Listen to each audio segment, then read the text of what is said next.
播放清单，按照数字顺序来管理比较很方便。先上传了会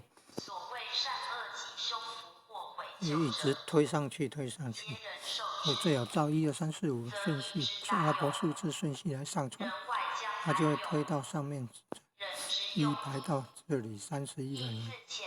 它怎么会出现这个已删除影片？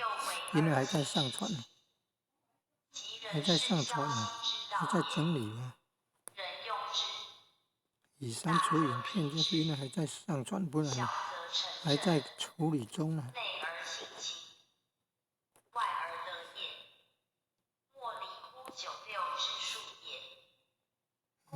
看，点按。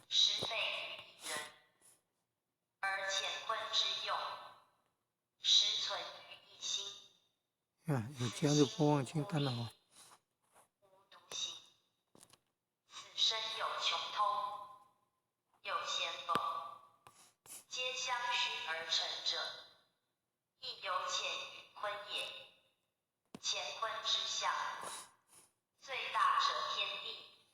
14了，原来是14了。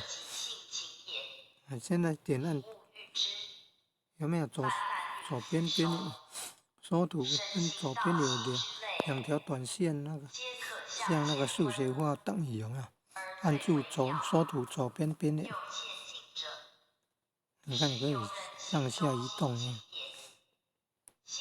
这样就可以按照数字顺序排列好。